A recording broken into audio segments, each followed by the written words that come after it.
My first introduction to rent control goes way back to the 1900s. Relax, I'm talking about 1992. I had just left Berklee College of Music, guitar in one hand, and a big question mark over my head, and absolutely no clue what I was going to do with the rest of my life. One thing I did know, though, I was going to invest in real estate.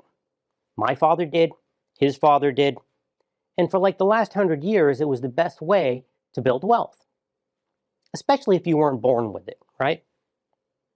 So I took a real estate licensing class, not to sell houses, but just to learn more about real estate and real estate law. The instructor was this sharp, well-dressed attorney, and at one point he casually mentions that during his divorce, he got to keep the rent control department and his ex got the condo. And I remember thinking, wait, what? This sharp-dressed attorney with cufflinks and a briefcase is living in a rent-controlled apartment? I thought rent control was supposed to help people who needed financial help. And if that contradiction is the biggest problem with rent control, oh man, that's just the tip of the rent control iceberg. Rent control kills development. It hurts property values, and it removes all incentive for owners to maintain the properties. Today, we're going to unpack all of it, and the knife that's hanging over us that's going to be on the ballot in November. We're joined by Denise Jillson, Director of the Harvard Square Business Association. Let's get into it.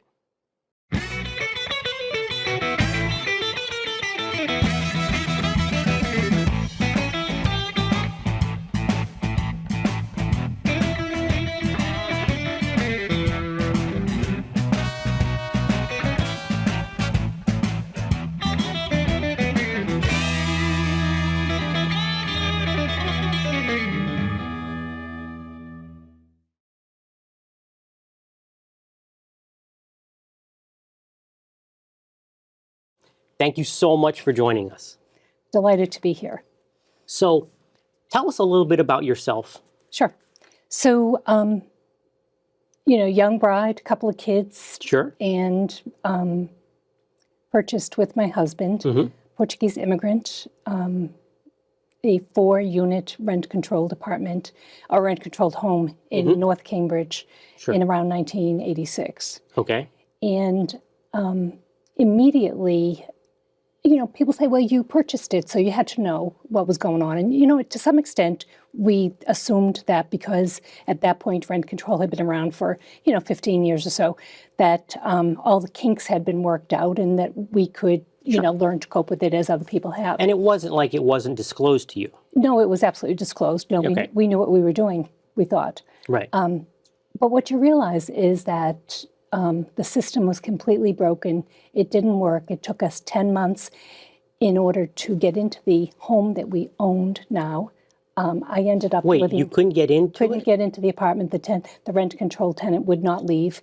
The rent board would not force the tenant to leave. And George and I and our 2 children and our dog ended up living with my parents. My 6 rooms of furniture was in the garage. And frankly, the only way that we were able to move in is that another unit in that building became available. So we had to move that tenant from the 2nd floor to the 1st floor. I see. And that's the only way we were able to get in. So once that happened, we realized, boy, this system does not work. I pretty much immediately developed an ulcer and tried to work within the system, and it just... Tremendous amount of stress. It was a lot of stress. It really was. And I'm not a person who gets stressed easily, but it was dreadful. So we heard about the small... Well, especially with that person still living there. Yeah, it was really hard. It really was. Yep. So we heard about the Small Property Owners Association. It was a fledgling, all-volunteer operation. I heard about it in, I think, probably 1988, 1989, and went to a meeting and came home and said to George, well, I think these people, they're all in the same boat that we are. I think they could be helpful to us, but it's going to take some work. Right. So he basically agreed to, keep the home fires burning. Okay. And I hit the road as a volunteer. And again, working full-time, had 2 children. Yep.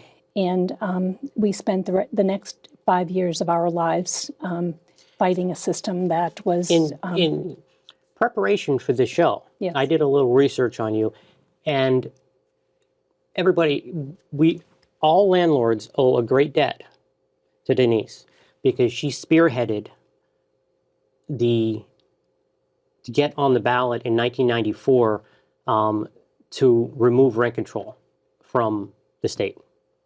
So I would say this, Michael, I appreciate that, but I also can tell you this, that it was, me and 400 of my closest friends. We had built a coalition of volunteer property owners, small property owners primarily from across the state, people as far away as Berkshire County. There were people, who I will name, a wonderful woman by the name of Pat Conway, no longer with us. She was in Greenfield, Massachusetts. Another guy, Ted Verdone, also not with us right now, from Bolton, Mass.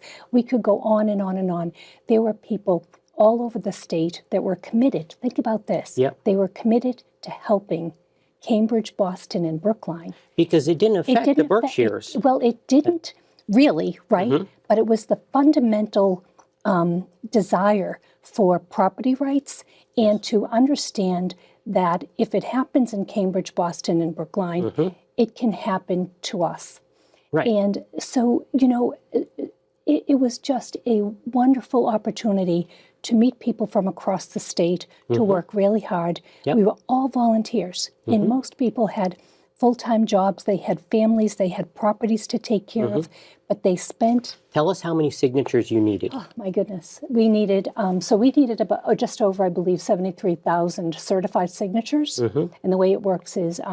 That's a lot of doors to knock on. It's a lot of doors to knock on, a lot of dumps to be in front of, Yes. to go to the Waiting, dumps, yeah. waiting in front of, in front of supermarkets on weekends. Yes. And we Yep. always say there's this one gentleman, his name is Walter Dixon. He's down in Weymouth. He was down in Weymouth at the time. And we always say if Walter just stayed home one Sunday afternoon to watch a football game, Yep. we would have never made it, because he was the master of signature gathering. So we have so many people to be grateful for. And now we're in trouble again. Now we're absolutely in trouble. And I think that, if I might, just go right please. into it. Yes. This new initiative that we will be facing in November that most people don't understand is that it impacts every single city and town. So this isn't just for Brookline, Cambridge. No, this is not what they say. This is not your father's, rent control. Right. So every city and town, it's mandatory. All 351 will be impacted. The rents have already been set. So the base rent that will be used is the rent from 2 weeks ago on January 30th, 2026. Okay, well, so if someone buys a house 5 years from now, and you say the appreciation goes up and whatnot, the rent for that, if they buy a 3-family that's been rented, the base rent is from 2 weeks ago? Yes. The property value price that they purchased it wasn't from 2 weeks ago. Doesn't matter. So that's going to really affect property values. That will affect property values. And what people need to understand is that the allowable rent increase will be based on the local CPI. Now, we looked at local CPI to Boston between 2012 and 2025, and the number that we came up with is just over 2.5%. Now, your taxes could increase by 5%. Your insurance could increase by whatever. But the most that your water bills, whatever it is, but the most that you will be able to charge is 2.5%. From that baseline 2 weeks ago. And this is really important. I'm going to read this because this is really important. Okay, it says that this proposed law would limit the annual rent increase for residential units in Massachusetts to the annual increase in the Consumer Price Index for a 12-month period, or 5%, whichever is lower. Right. Lower. And now I'm telling you that the CPI from 2012 to 2025 was just over 2.5%. That is the limit that has been set.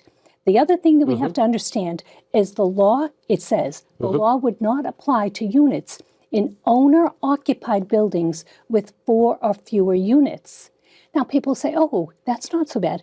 Think about it, owner-occupied. That means that if you live in a single family like I do now, and I have a 4-unit, those 4 units are under rent control. Restrictions. If restricted, right? If you have, a 2-family and you decide that you're going to move to Florida and rent those 2 units, they are under rent control. If you own a single family house and decide to rent it, Yes, it's under rent control. it is. I have a number of clients, like to call them the accidental investor, or mom and dad will move to Florida or whatnot, go into assisted living, and the family decides, okay, we don't want to sell, we want to hang on to it. They too are now under these rent control restrictions. Exactly. You have a nice couple, they buy a condo, they graduate to a single family, they want to keep the condo as an investment, rent control restrictions. Exactly. So basically anything that is a residential rental that is not owner-occupied falls under these Yes. guidelines. So the 3 things that we have to remember. CPI, Yep. every city and town must be owner-occupied, Right. or it is not exempt. And the thing that, if we could talk about for one moment, Sure. about the fundamental flaw, and I really want to speak to folks that are out there listening. The fundamental flaw with rent control is that the government can control. They can control the rent, but what they cannot control is who a property owner will rent to.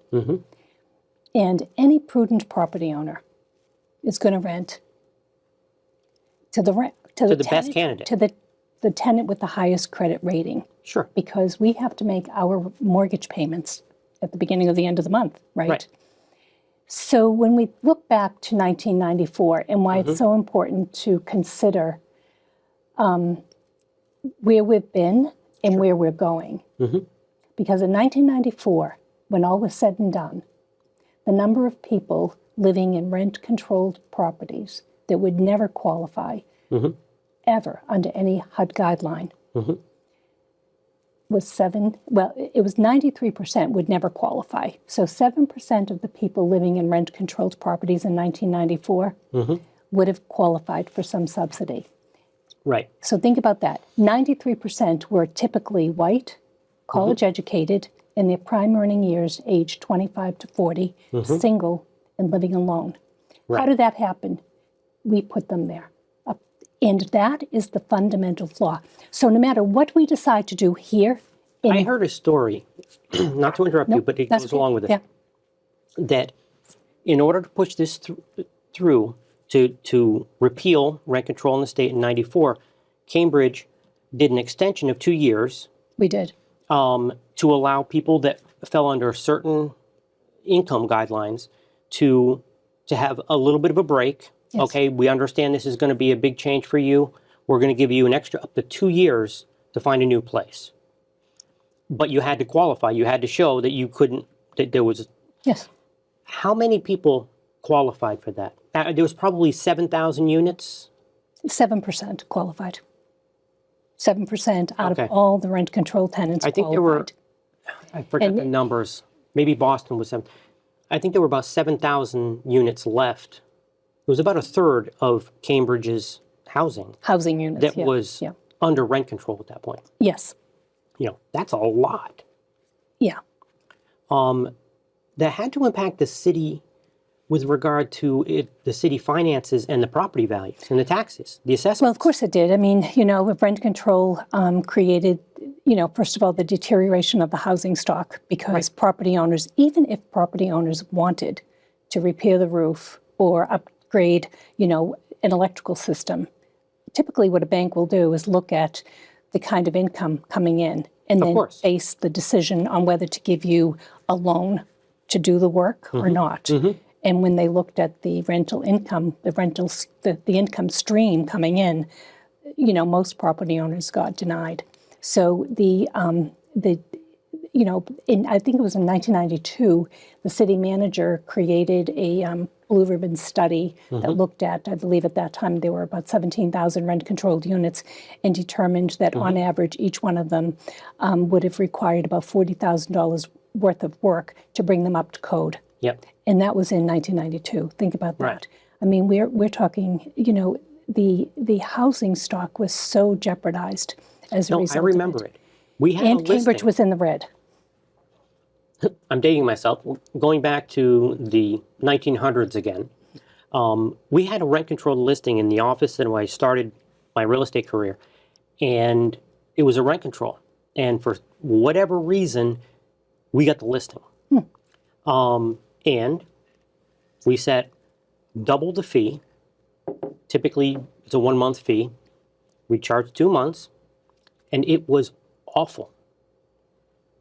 The floors, it was like walking through a frat house basement. The floors were sticky, gross. It hadn't been painted. And the tenant, because it was in Coolidge Corner, prime location, gorgeous building, 1 bedroom. I think the rent was $520. And even then, that was like a deal. Said, no problem, I'll take it. And did the did the floors himself and painted it, and because it was such a great deal. But there was no incentive for the owner to do anything. Yeah. It's like, I'm not, the income I'm going to get from this isn't going to pay for it. Yes. So Right. there was that. And of course, the city budget is based on taxes coming in, based on the assessed value. And I think getting back to the new proposal, if we think about it, first of all, developers will just walk away. There's no developer that's going to develop in a rent-controlled environment. And we know that from... There are already people pulling out of Boston. They are. They are. Developers have already begun to pull out of Boston, and we know that for sure. Yep. It stifles development.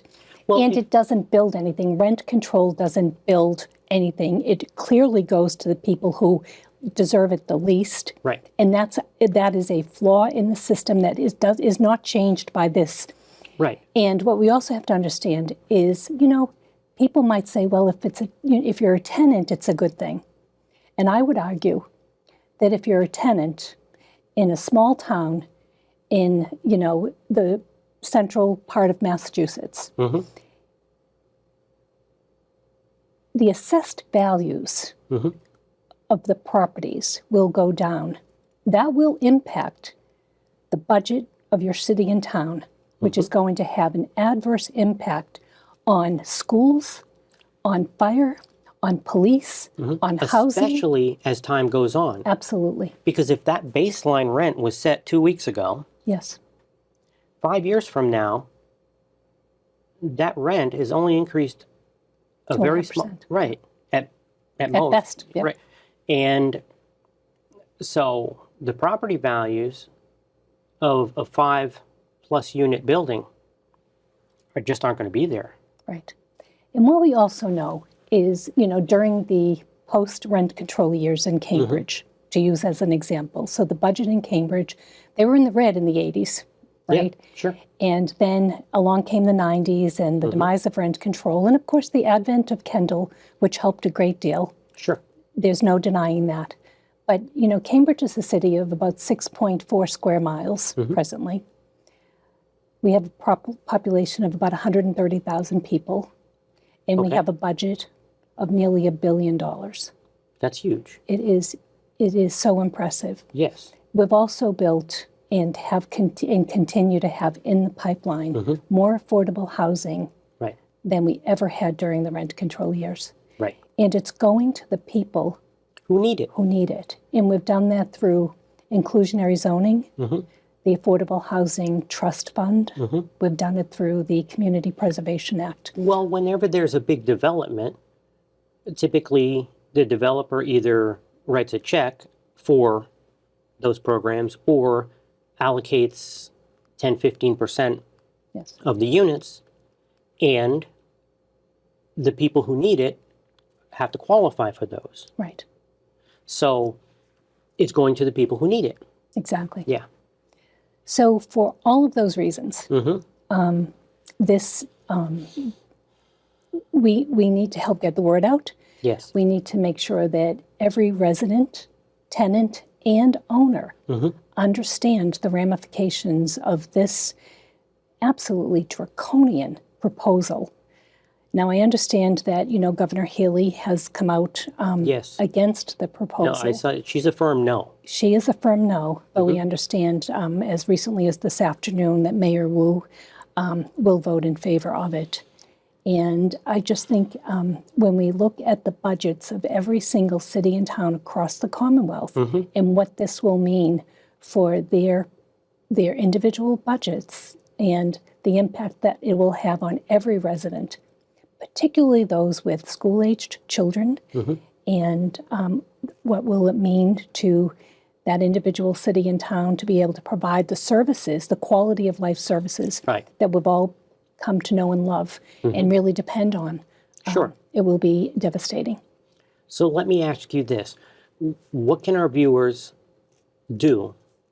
What would to, I think the most protect property values? Sure. and I think the most rights? important thing that people can do is understand that, really understand that we're all impacted. Every resident in the Commonwealth of Massachusetts is impacted. To get the word out, they should read the law, read it and understand it, and also that there's they can donate, they can volunteer. Sure. We've done the signature collecting already, so now we're in full campaign mode. But also understand that there's a remedy. There is a remedy. There's another ballot initiative that talks about the starter home. If you're familiar with that one. Tell me more. So it's, it just allows for people to create starter homes in really almost in your backyards. Okay. And the most Is important. that the small lot? Yeah, yes. Okay. So the most important thing that we can do is develop more housing. This will stifle I can't agree development. with you more, Denise. And it's about growth and it's about development. If we do not do that, we will stifle. Yes. We Development. We will Period. stifle development, period, and the housing crisis will not end. It's remarkable because we need roughly 1.2 million homes built each year across the country to keep up with just demand and population. After the financial crash of '08, we dropped from 1.2-ish down to 300,000. And we never really got back up until 10 plus years later. And depending on who you speak to, we're 4 to 5 million homes behind what we need. Yes. You can debate the issue till you're blue in the face. The bottom line, it is economics 101, supply and demand, period. And every time a new housing unit is created, it frees up something else. Yes. Whether it's the MBT Communities Act, which is really starting to take hold in some communities, or the ADU legislation that went through, which really helps a lot of people. You get these big old Victorians in Newton with 12 or 14 rooms, and they're empty nesters there. Turn part of it into an ADU, provide a nice one bedroom, and you're creating income for yourself, and somebody's around to help you take out the trash and shovel the walk. Exactly. Keep an eye on things.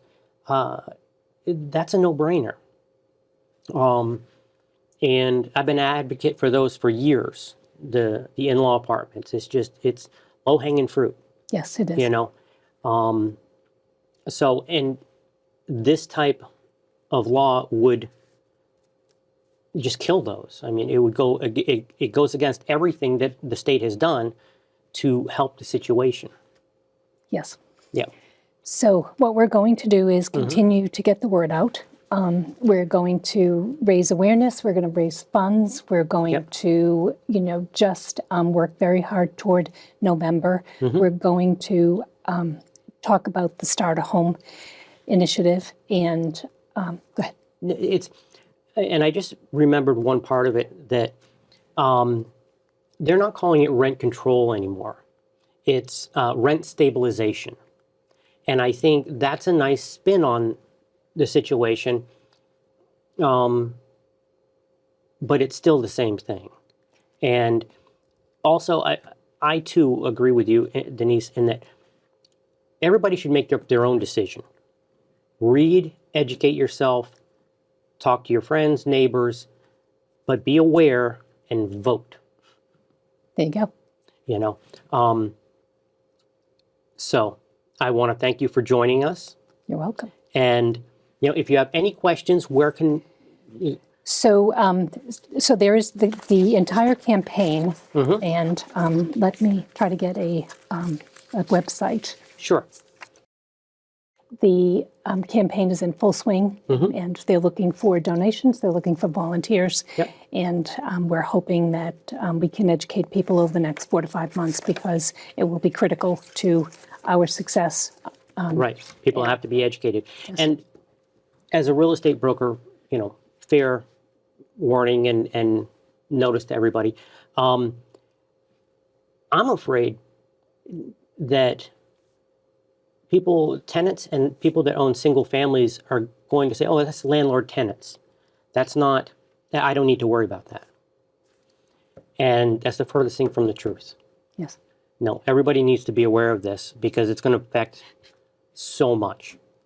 Yes, it will. So, well, I want to thank everybody for joining us. We'll see you here next time on the Real Estate Forum.